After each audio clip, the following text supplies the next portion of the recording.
She's confident, she's consistent, she glows from the inside out. Everyone talks about becoming her, but no one talks about what it actually takes to get there. It is not just the routines, it's not the cute outfits, it's the nights where you stay up late even though you are beat tired. It's the mornings where you wake up anxious, but you still choose to show up anyway. It's choosing to rewrite the story in your head even though it is so much easier to just give up. Becoming a high-value woman does not happen all at once. It happens in the quiet when no one is watching and you finally decide that you are done settling. So if you are tired of pretending that you have it all together, then this is the video for you.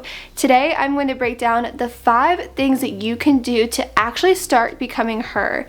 And if you do all 5 of these things, especially number 5, it is inevitable that you're going to become that best version of yourself that you know that you can be. So make sure to grab yourself a cozy drink. I grabbed a kombucha for today. And if you enjoy videos like this, make sure to hit the like button and subscribe down below so you don't miss any in the future. So let's start with the part of becoming a high-value woman that no one talks about. Becoming a high-value woman is not about perfection. It's about ending the self-betrayal. We often think that becoming that girl is just flawless routines, glowing skin, perfect discipline, but really it starts when you stop breaking the promises that you make to yourself. It's not at all about being perfect, it's about being honest.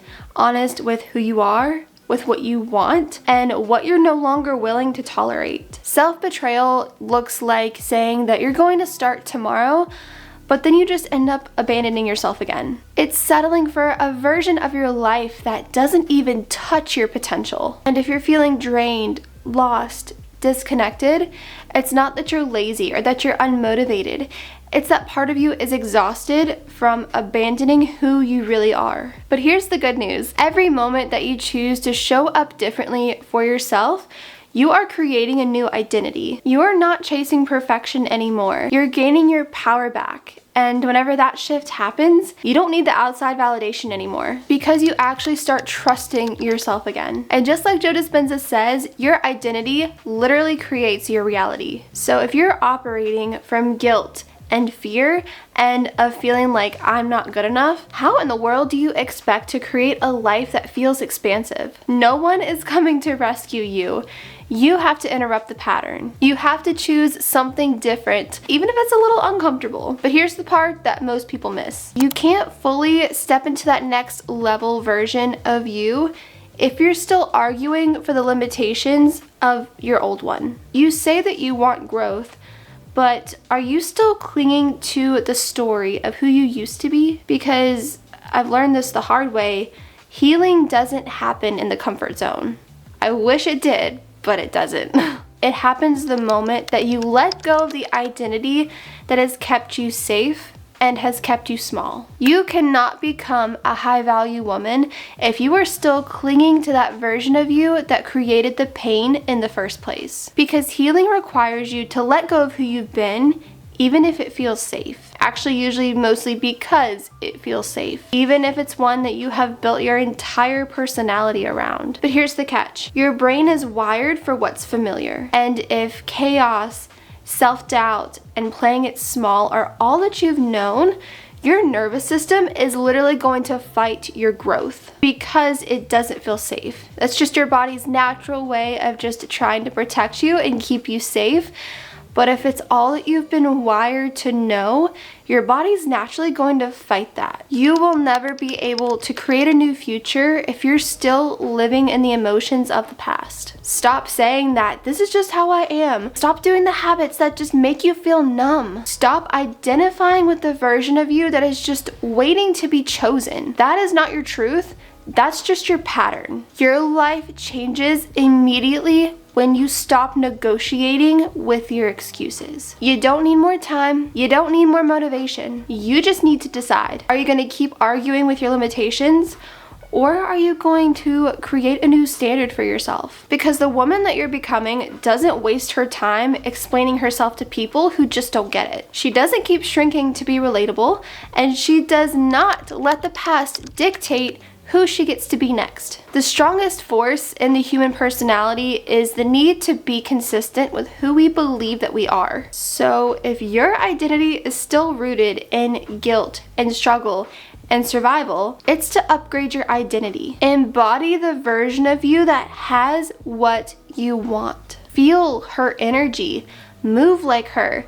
Make the decisions like her. Not whenever everything is fixed, but whenever you finally say that I'm no longer available to the things that don't align with who I'm becoming. I actually put this into my own practice last week. If you saw my last video, we had to take our cat, Sweet Pea. This is the one and only Sweet Pea. Government name is Sweet Pea, aka Moo-Moo's Tummy Wummies.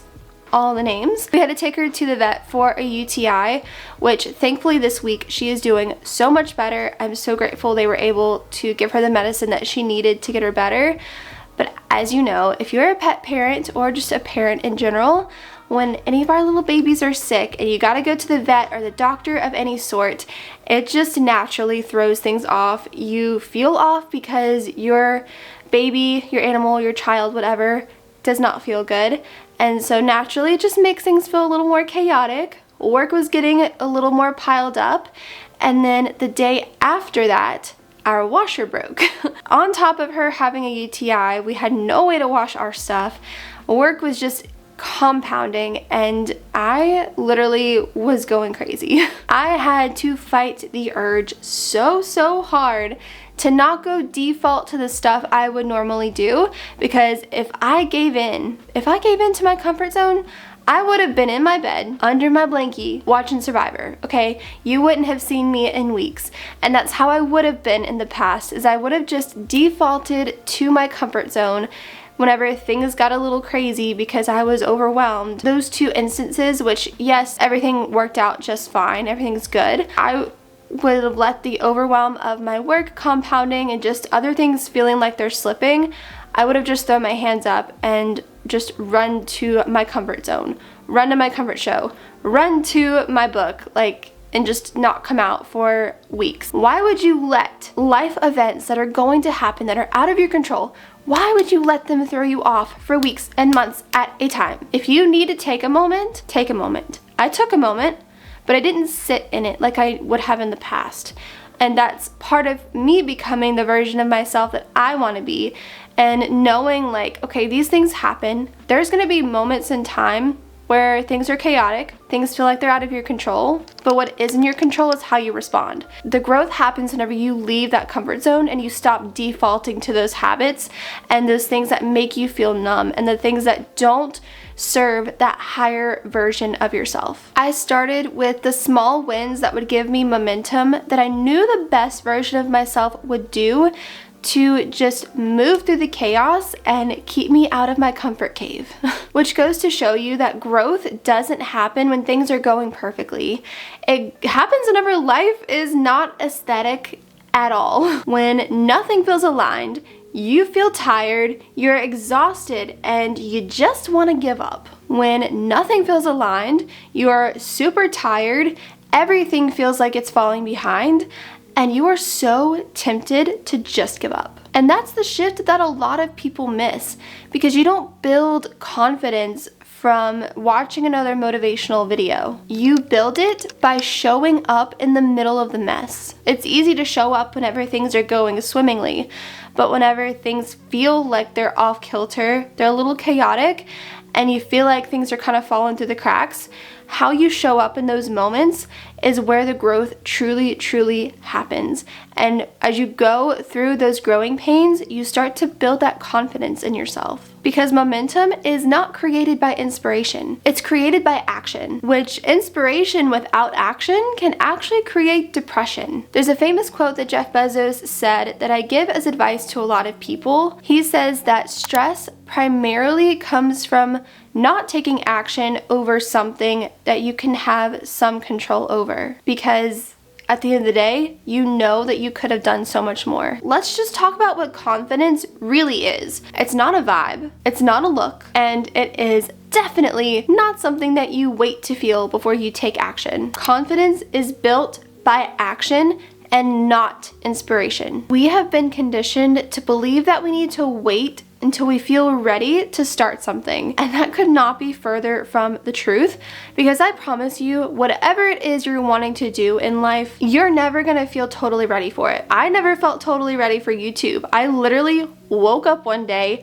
and decided today is just the day I'm gonna do it. I didn't know what was gonna come out of my mouth. I just knew that this was a dream I'd had since I was a teenager, and I was done waiting. It wasn't gonna come to me unless I put in the work to go after it. And I haven't stopped. And I've never looked back. So you're never gonna feel totally ready whenever you start something. And it's not that confident women don't feel fear, don't feel doubt, or don't feel resistant. It's that they decide to move regardless of feeling that way. And that's where your confidence is truly built. They understand that confidence is not a starting point. It's a byproduct of showing up whenever it would just be easier to give up. You become confident by following through, which Mel Robbins actually calls this building the evidence. So every time that you show up and you do what you say you're going to do, you are building trust in yourself, which in turn is going to build confidence because you believe what you're going to say and you believe in yourself because you've proven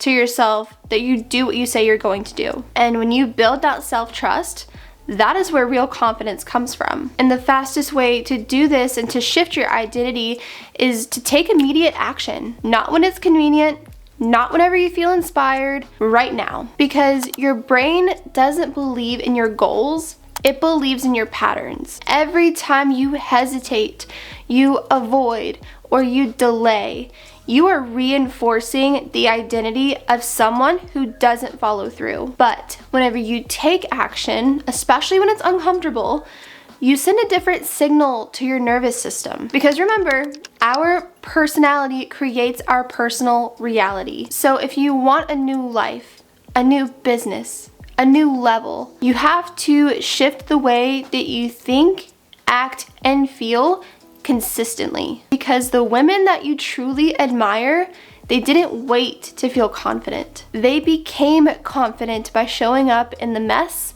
the fear, and the doubt. Every time you do an aligned action, no matter how small it may feel, you are casting a vote for the woman that you're becoming and not who you used to be. So stop waiting to feel inspired. Stop waiting for conditions to be perfect. Confidence does not come from thinking. It comes from deciding and doing. So let's decide right now, and I want you to comment this down below. What is one thing that your highest self would do today that your old self would avoid? And then go do that, because that's how you'll stop just hoping to become her. And once you start proving it and you start moving like the person that has the life that you desire, something else shifts too. You stop tolerating what drains you. You stop forcing what doesn't feel aligned. Because here's the truth, you're not tired from doing too much. You're tired because you're doing too much of the wrong things with the wrong people in the wrong energy. And when you start to value your energy like your future depends on it, that is when you become really dangerous. Being unbothered is the new glow up. The most powerful version of you isn't pleasing, proving, or performing. She's the one who knows her energy is the most valuable currency, and she spends it wisely. You don't attract what you want, you attract what you are. And if your energy is always scattered and drained and reactive, that's exactly what you're going to call in. More chaos, more burnout, and more people who take more than they give. So protecting your peace isn't selfish, it's a strategy. Your energy field literally shapes your reality. Because if you're constantly plugged into other people's opinions and drama and problems, how are you ever going to manifest a life that feels aligned when all you feel is negativity and being drained by other people? You cannot be magnetic and miserable at the same time. It's just not possible. You will never be in your power if you're constantly leaking energy to people who don't deserve access. This is the upgrade. Start treating your attention like money. Not everyone can afford it. Start treating your boundaries like sacred contracts. Not everyone gets a say. Your life is a direct reflection of the standards that you set. So if you keep tolerating chaos, don't be surprised whenever that becomes your norm. High value women don't chase, they attract. But they only attract what matches their internal frequency. And if you're always operating on depletion, you're only ever gonna manifest from survival and not vision. So here's the challenge. Unfollow the people that drain you. Stop entertaining half-energy friendships. And stop giving your peace away to prove that you're nice. Protecting your energy is the new flex. Not explaining yourself, and not overgiving, not shrinking to make people feel more comfortable. Because the woman that you're becoming, she's not exhausted, she's centered. She's not available for emotional freeloaders, okay? She's not triggered by every opinion. She is not drained from being everything to everyone. She's focused, she's rooted, and she's selective. And that is the new standard. Because once you really realize that your energy creates your reality,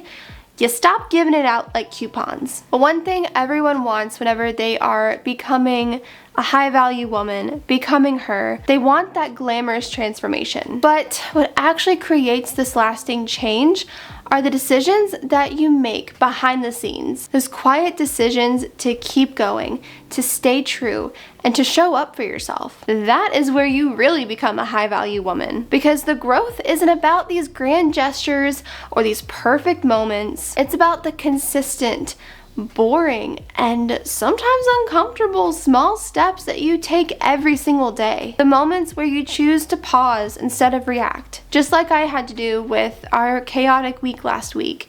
I had to really take a step back and not react and really figure out how I wanted to respond to the whole situation. The times that you honor your boundaries, even though it's just way easier to say yes, those are the votes that you cast for the woman that you're becoming. Transformation and confidence are built in those small rituals of integrity, the choices that you make when no one is watching but you. And those repeated behaviors are how you rewire your brain. And they create this new identity that is powerful and truly authentic. So, if you want to become her, the confident, calm, high-value woman, stop waiting for the spotlight. Start showing up for those quiet, unglamorous decisions. Every single time that you pick yourself up, just know that you're one step closer to the woman who you want to be. And that's truly where the real magic is. Because that's the woman who is already on her way, and trust me, she is worth every bit of the work. If you do all 5 of these things, there is no way you won't become the high value woman that you know that you can be. And I know you know that you can do it because you're watching this video. So if you did enjoy it and you got some inspiration, please, please, please hit the like button and subscribe down below so that I know that this video actually helped you. I know that you can do it. You just gotta take it one step at a time, but just know whatever version it is that you truly can see yourself as in the highest and most successful way, you can have that. It can be yours. You just have to step out of your own way. So again, I really hope you enjoyed this video. Thank you so much for being here and for watching, and I cannot wait to catch you in the next video.